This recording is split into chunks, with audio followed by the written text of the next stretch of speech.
and welcome to the first podcast of the Sports Epilogue. With me today is fellow radio broadcaster Karl Bianco. Karl. G'day, Jono. How are you? Good. That's good. Thanks for coming by, mate. Thanks for having me. Big sporting discussion coming up. Absolutely. We've got a lot to get through. So this is a part of the Jono Talks podcast, but this is just another component on top of that. Today we will be discussing the contentious topics circulating around the news and also discussing some of our own. So first of all, the huge one which landed like a hammer blow. Yep. A few weeks ago, the Essendon players being found guilty of taking an illegal substance. I believe it was thymosin beta-4. Yep. What are your thoughts about this? Oh, it's shocking, isn't it? It was another dark day in that AFL-VFL history, I should say, because the competition was formerly the VFL. Before 1990. Before the 90s at some point. And the expansion, obviously, of the Australian game, as you could say. It's disappointing. But at the same time, I don't know if the club half expected this was going to happen. Because if you have a look at it, they recruited John Worsfold to coach. And he is a high-profile coach of the AFL. Oh, yeah. Just did fantastic things at West Coast. Ironically, he's a pharmacist. So, he actually is. I never actually knew that. Yeah, he's a pharmacist. Oh, that's interesting. He is a qualified pharmacist. So, I think when it comes to supplement sagas, he will be overlooking everything, and I would not think there would be any more at the Essendon Football Club based on what's happened across the past 4 to 5 years. Yeah, because at the heart of that, the Essendon players were found significantly at fault of not doing enough to stop the supplement saga. Yep. But one of the things is, in an AFL culture, you trust your people, you trust your professional staff working there. Yep. Do you have any sympathy for the players? Well, I guess just picture yourself in their shoes, Jono. Yeah. What would you be thinking if you were in a situation where you're getting jabs of a substance you think is deemed legal, and then you later find out that your club is under investigation by the doping? If I was in their shoes, I probably would have continued with the supplement saga because it was deemed legal, and the players actually sought further reinsurances. So Jobe Watson. Yep. How they had to sign waivers. Yep. And Jobe Watson was very clear. Let's make sure this was all legal. Right. I would have thought that was enough. But clearly it wasn't because the government's, just the whole dynamics within the club was, not up to scratch. Right. And, James Hurd's copped a lot of criticism. Do you think he should cop a bit more? Because at times he's not really taken full responsibility for it, but does he need to? Oh, look, I think the club as a whole is responsible for it because you can't... It's one thing to just look at the way out option and blame individuals within the club. Yeah. So, they bring up Stephen Dank. They bring up their doctor, Bruce Reid, I believe his name was, the club doctor who's still around at the club, mind you, James Hurd, and whoever else a part of the Weapon, I think. Dean Robinson. The Weapon.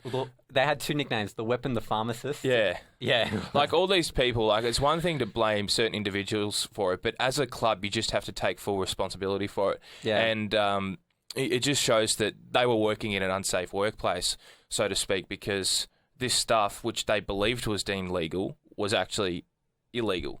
Yeah. And now, as I said, you've had the doping organisations, not just in Australia, as in ASADA. You've also had a world investigation. And this has made news across the globe. You know what I'm saying? As in, in the UK, in other areas.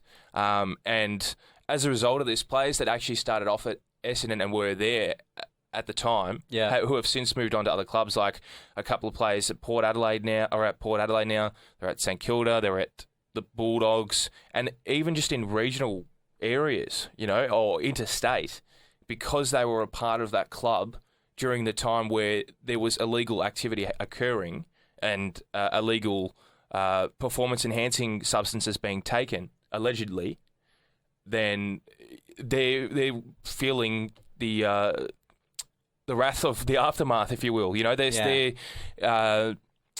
suffering the consequences this year, which means they won't be able to play or take part in any kind of AFL-related activities or sport. Yeah, so Matthew Lloyd on Footy Classified raised that point. Mark McVeigh, who used to play for Essendon during that time, he was one of the defensive coaches, I believe, or one of the line position coaches for GWS Giants. And as soon as they were found guilty, he was told by Gubby Allen, who I think's the general manager of GWS, I could be wrong, but he basically got tapped on the shoulder and said, "Yep, you need to go now. You can't actually stay within the football club environment." So it reaches out not just to the players, but to the coaches as well, because he's a coach and he can't coach. He's a coach. Yeah, he can't coach. And Nathan Lovett-Murray, who coaches a regional team or something, he can't coach either. So it's had a huge effect. I mean, think about the emotional consequence, the emotional toll, because it's not just been this year or the 2015 or 2016, it's been the years previous. Yeah. So they miss out on the finals because of it. Yeah. As a player, do you think you would feel really kind of betrayed by the staff at Essendon?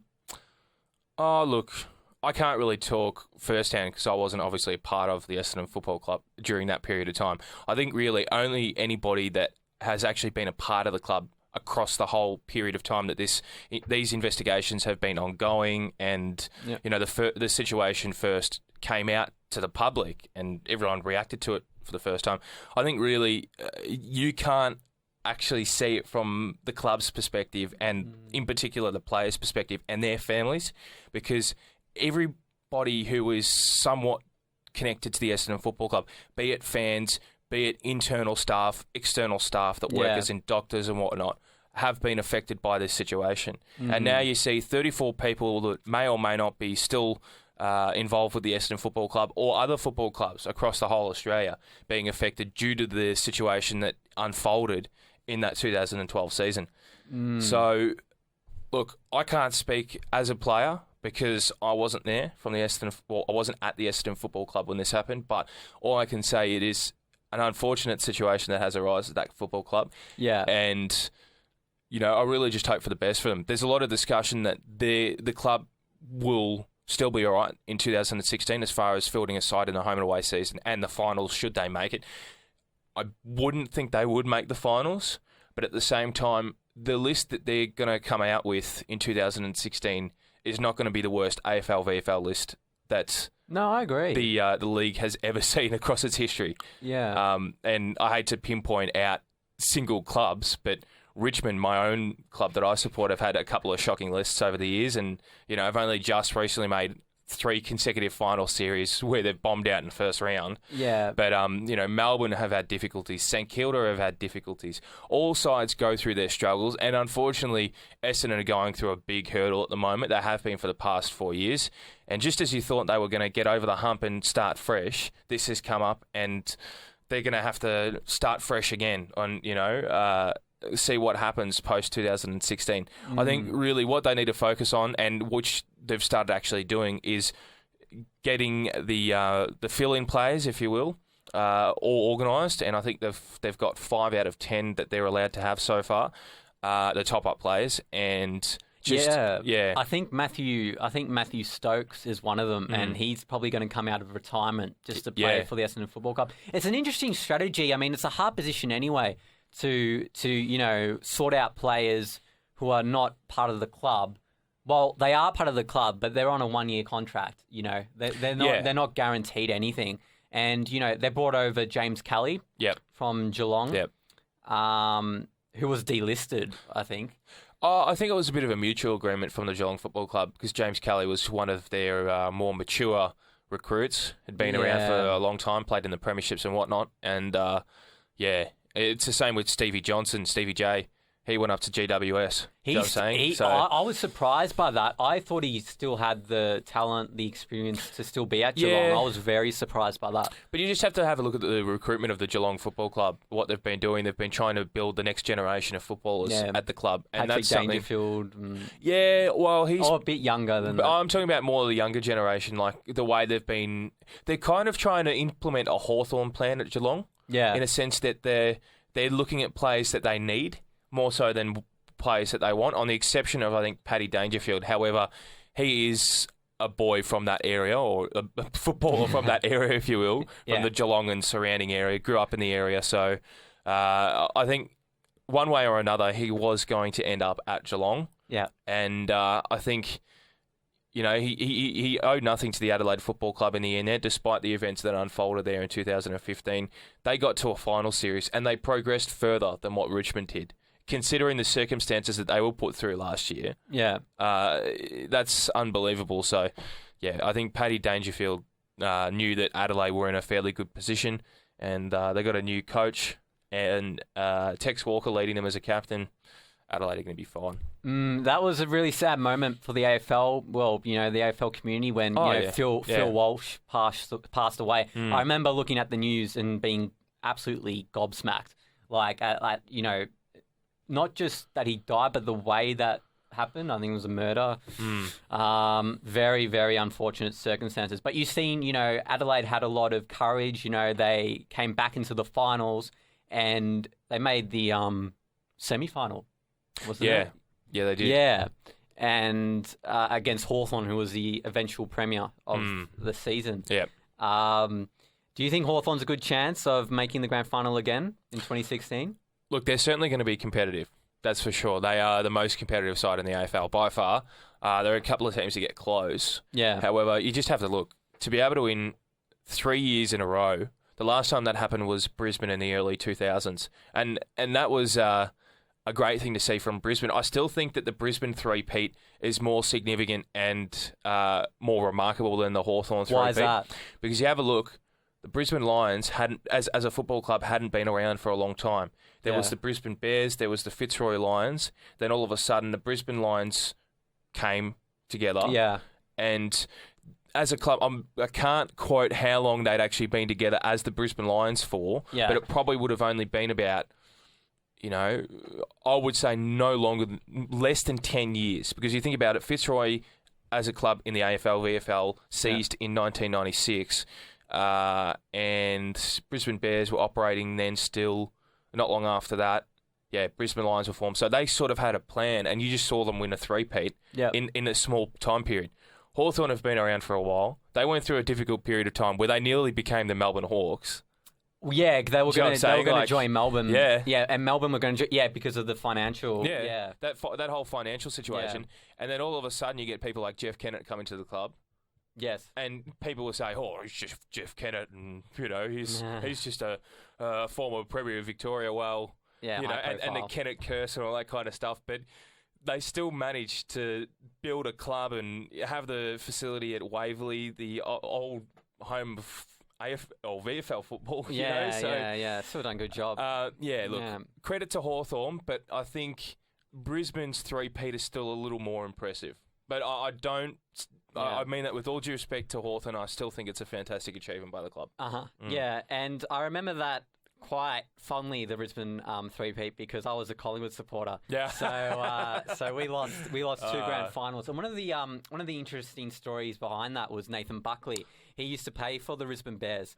I think that's what they were called when he was playing. Yep. And at the time, he mentioned that they had a good young list, but the reason why he went to Collingwood was because he wanted to play in the big games.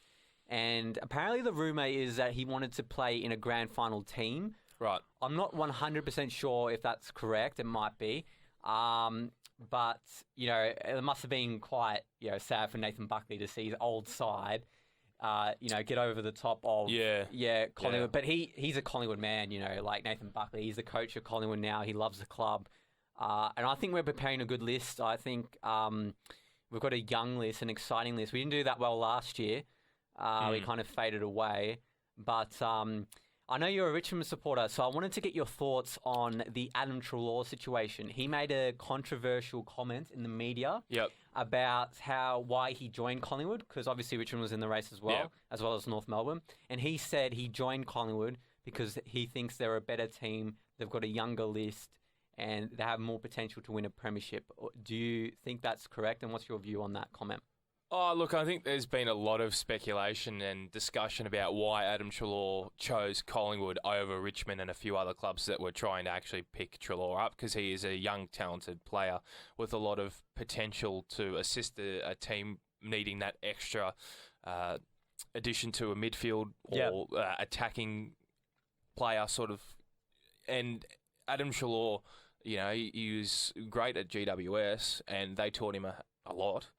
And look, it was disappointing he didn't choose the yellow and black colours, but at the end of the day, it's his decision. He chose black and white instead. Yeah. And look, Collingwood are still a powerhouse, even though they haven't really got the results that they probably would have hoped to. They've got a fantastic facility.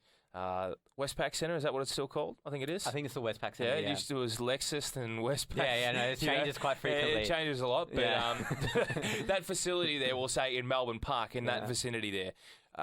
Look, they're doing well, Collingwood, and I think they're only going to be even better with Treloar, really.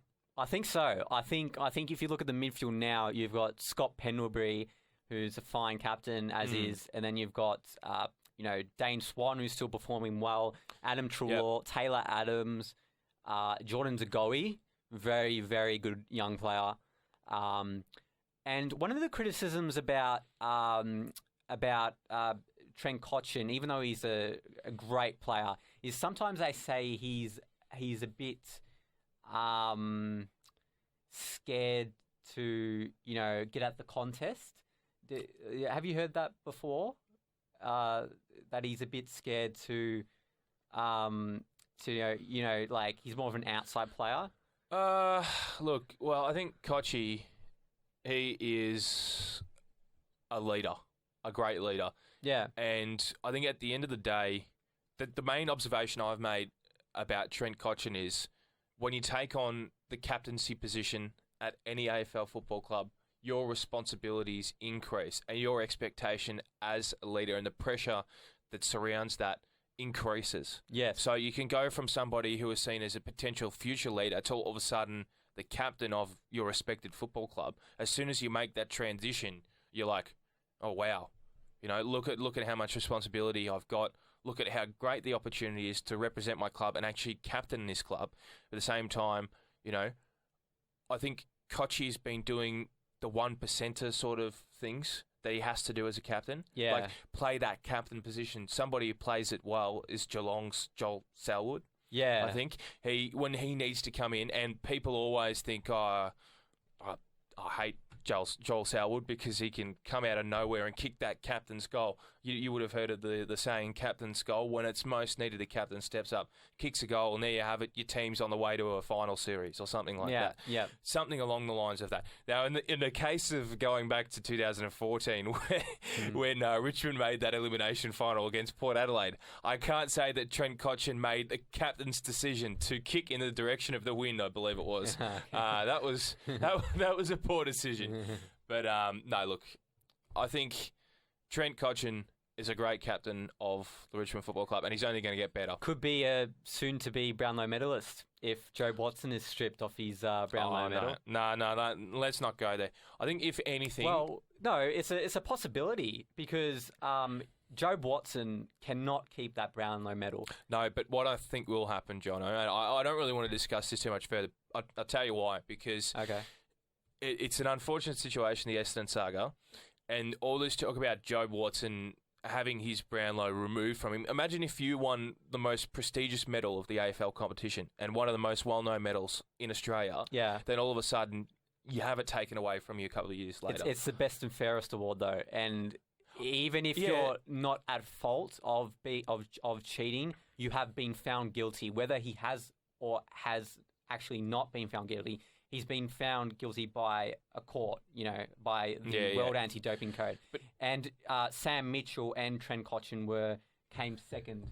However, and I could be wrong with this, but I'm under the impression, I actually think that in that year, Sam Mitchell was suspended, which means that he may have had the amount of votes that was second. However, he would not be considered or deemed the fairest or the fairest, best. Purely because he, was ineligible for it due to suspension. So if you're suspended because of whatever activity, therefore you're not eligible for the award. No. That's completely right. I'm just not sure. Yeah. Look, I don't know for sure, but this has been playing in the back of my mind for a while because people have said the real people that deserve that medal from 2012, due to the Essendon saga, are Sam Mitchell and Trent Cotchin, because they were the fairest and the best and the two runners-up. Do you think it should just remain vacant, or do you think it should be awarded to Trent Cotchin and Sam Mitchell? No. I think awarding it to somebody like Trent Cotchin or Sam Mitchell is just not right, because that's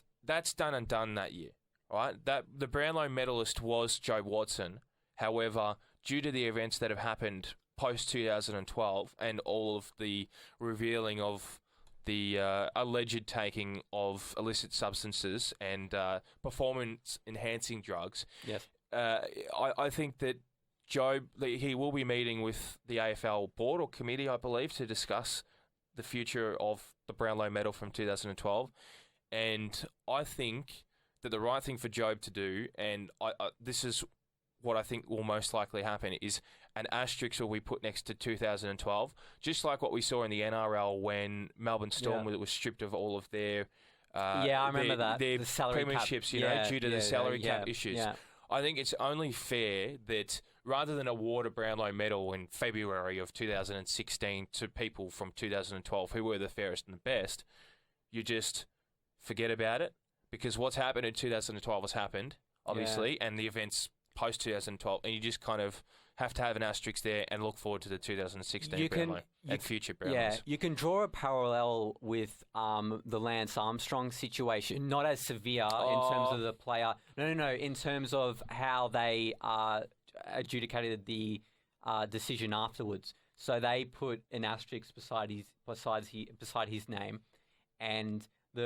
but one of the interesting things is, even though most of the cyclists doped or apparently doped, the second and third places, I'm pretty sure, still remained, even though Lance Armstrong... Yeah, no, they did. They did. Yeah, and they didn't award a winner. But Lance Armstrong's... I'm just saying that would be a similar thing for Jobe Watson if they would, just put an asterisk beside it. Yeah. And not, count his win. I think that's the way to go. I don't think Sam Mitchell or Trent Cotchin would really appreciate it under those circumstances. But bringing up Lance Armstrong, right, look at it from this perspective. The second and third runners-up from, say, the Tour de France, he won so many Tour de France's and had 7, there you go. Mm-hmm. And, there was all this hype because, he had some health issues and all of a sudden he came out of nowhere to win the Tour de France. And, giving the Brownlow medal to Sam Mitchell and Trent Cotchin is equivalent to giving 2 yellow jerseys out to the runners-up from the years that Lance Armstrong won the Tour de France. Do you know what I'm saying? Like, it is equivalent, regardless of whether you see it as equivalent, because it's different situations, yes, but at the same time, similar situations. I agree wholeheartedly. The only thing I would add to that would be that, obviously Hawthorn and Richmond, I don't think they were running, like an injection regime like Essendon were. Whereas in the Tour de France, not just Lance Armstrong, but other cyclists were doping. Well, allegedly, the second and third cyclists may have been doping as well. Well, we don't know that for sure. So that is, unless there is proper testing and results that prove that the runners-up from the Tour de France, you know what I'm saying? Like, and it's unfortunate, that Lance Armstrong was the person that, but he had such a high profile, you know what I'm saying? Whereas the runners-up from those races, which Lance Armstrong were in, may not necessarily have had as high a profile as Lance Armstrong. So therefore, they could have been involved with doping. But it just hasn't came out, And it's unfortunate that professional athletes at times have to go to doping in order to enhance their performance. But you're not seeing it all the time, is what I'm saying. So I just think the less of it, the better, and the higher restrictions and the more testing done, the better, really, so we can prevent, illegal enhancing in performance to professional sporting athletes across the whole world. I'm not talking just in Australia, the AFL or the NRL or whatever sport. But how about the testing that was conducted in the... did the Essendon Saga supplement regime start in 2012? Oh, look, to tell you the It truth... was quite a while ago, but whenever Yeah. it started, there was no positive test. Yeah, well, to this day, it's alleged that they had taken performance-enhancing drugs and an illicit substance. As far as anybody else is aware, there has been no actual records presented to the public view that, such and such was taking such and such supplement. I'll interject there just for one moment. With the World Anti-Doping Code, when they decided to appeal the verdict, because they were found not guilty by the AFL. Yeah. The reason when they had to have new evidence to appeal, and the new evidence was that they found 2 player samples that were tested very high in thymosin beta 4, which was what they were found guilty of. But because it was only 2 players and it can occur, I believe, naturally in the system. I'm not a scientist or whatever, so don't quote me on that. But that's, they sent that to a world renowned laboratory and they managed to, find the players guilty. And another part of this, Karl, which I found extremely interesting, was that the players, when they were questioned by ASADA on what they were tested on, they didn't even reveal that none of the 34 players revealed that they were being injected with the substances. I think 1 or 2 of them did, and that was vitamin B. They never, and some of them did know what they were taking, not necessarily thymosin beta 4, but say, thymomodulin or whatever, the legal thymosin. Why didn't they list what they knew they were taking? Why the secrecy with ASADA? That's a good question, isn't it? But can you imagine if we look back on this period of time which Essendon has encountered and it all comes out that this wasn't actually the case? Can you just picture that? As in, we look back on it and all the front articles of the paper is all in relation to the Essendon saga and whatnot. And then we find out that, in actual fact, all the stuff that they were put through wasn't necessary. And it was just blown up. Like, I honestly think we will never get a clear-cut answer as to what actually happened at Essendon in that period of time. Yeah, because they never kept records. They never kept, apparently they did, but they never kept proper records of, and that's one of the things. That's why it took so long. The not guilty verdict from the AFL and the guilty verdict from, in court was because they never. The sports scientist Stephen Dank. What he said on a program was that he kept records, but it was removed. Apparently, he kept a spread. Well, that's what he said. But it's not just him who's culpable. It's the whole. Why wasn't there proper procedural methods that you went through? And I believe one of the work courts, who promote a fair workplace, Essendon were found guilty, and there could be a lot of lawsuits from players, and going at the club. Yeah. Anyway, look, I think we should stop talking about Essendon now. Because we've literally just talked about Essendon throughout the whole time and things related to Essendon. But there's a lot of other sport that is going on, and I think that is the Australian Open, Karl. Oh, yes. That always tends to happen around the January period. Or did you want to talk about the soccer? Oh, either. I don't mind. But, okay, let's touch on the Australian Open, seeing as it is quite fresh in our minds and we can talk for years about soccer because it's an interest to both of us. The Australian Open at the moment. Yes. Kei Nishikori got beaten last night by Novak Djokovic, the Joker. And he actually made a joke, funnily enough. Yeah, I was listening to, was it the post-match comment? Yeah, the post-match. What did he say? So he got asked, I believe, by Jim Courier. That's it, Jim Courier. Name escaped me for a moment there. Is your son watching back home with your wife? This. Yeah. And he's like, whenever he sees me on TV, he calls me Mama. And then Jim Courier was like, let's hope Mama continues to play well. Yeah. So I got a bit of a chuckle out of that. But, that's great news. But something that shocked me about this Australian Open this year was that Rafael Nadal bombed out in the first round. I mean, he played. I wasn't too surprised. He played very, very good player on hard court. Fernando Verdasco. True. Who's a fellow Spanish compatriot Contrapiate. Sorry if I'm pronouncing that wrong. That's right. And it was a 5-set match, so it wasn't like Nadal got beaten out of the park. And they played in a semi-final in the Australian Open one time to get into the final. Yeah, I think and I that was a recall that, 5-set match, and Nadal won in 5 sets. So and Verdasco, they're both left-handers. Right. And Nadal typically plays better with right-handers. Yep. Obviously, because left and left would be an interesting matchup. Because, when you're hitting the forehand, right, to get a bit technical, normally it's going to the backhand of the right-hander, which is generally the weaker spot of the player. But you know what I did? I didn't realise that Rafael Nadal was a left-hander. That's literally the first time I've worked that out. Really? Yeah. Can you imagine being a left-hander playing tennis, though? It'd be weird. Well, that's just coming from somebody who's right-handed, but I could not picture using a tennis racket with my left hand. No, neither, but... but yeah, anyway.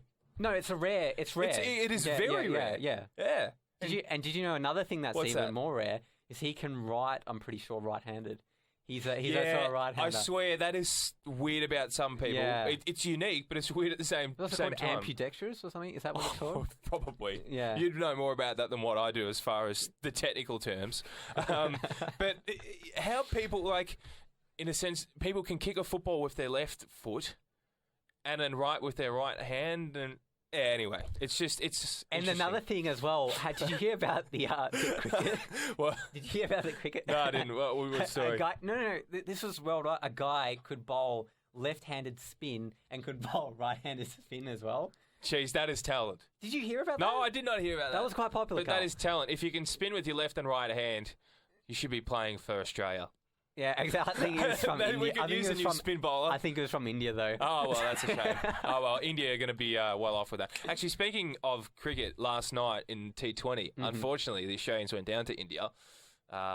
Did they? Yeah. Where was this? This is played at the Adelaide Oval. It was just the T20 series.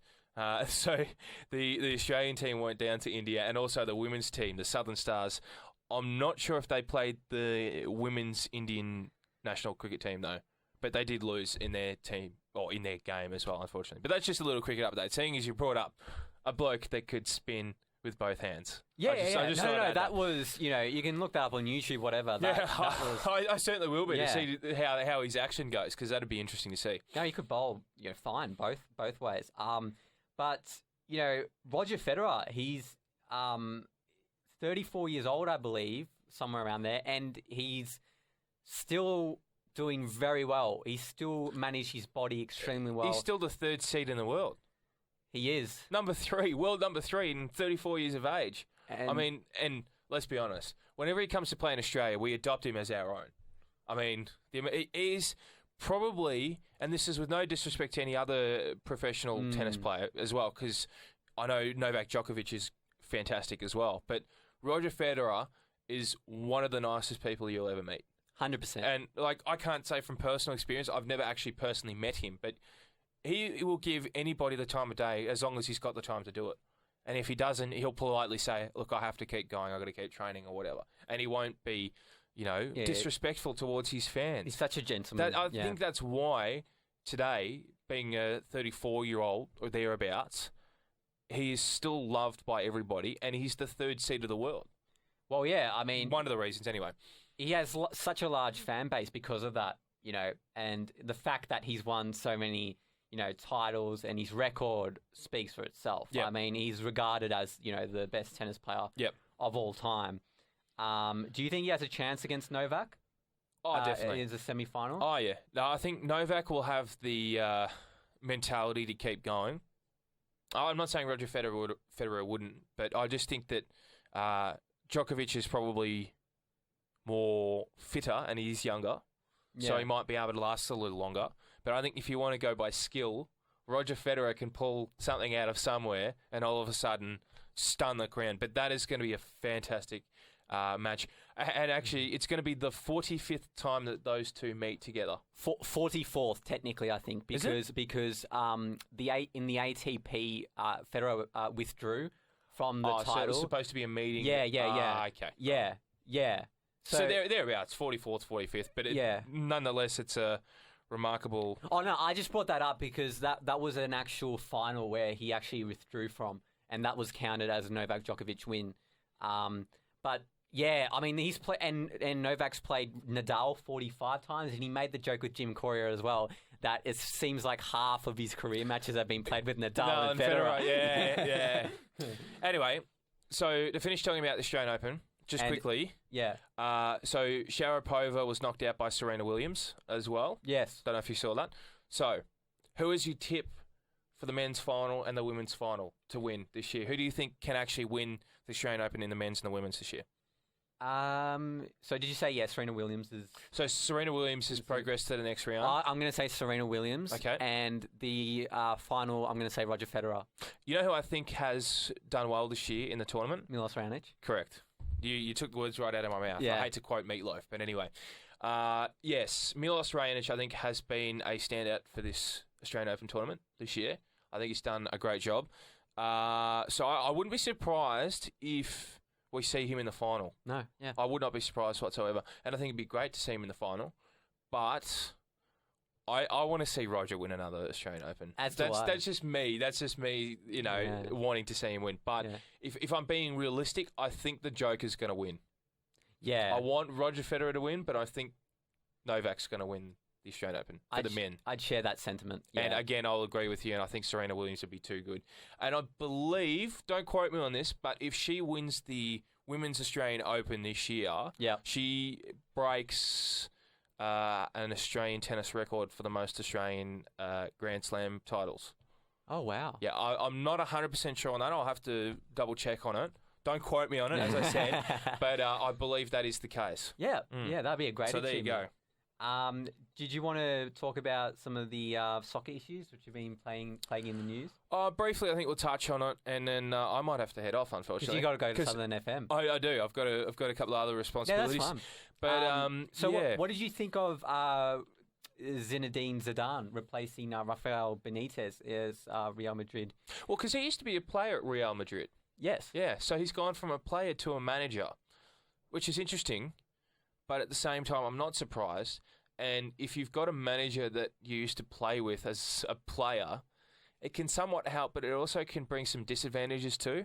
Because you may not necessarily have the experience as a manager, but at the same time, you know who you're sort of being manager for. Yeah, if you will. I found it quite surprising that Rafael Benitez was even sacked. I don't understand the high expectations. I mean, Real Madrid has huge expectations. We're talking about AFL to soccer. These world-class clubs, their expectations are to win titles.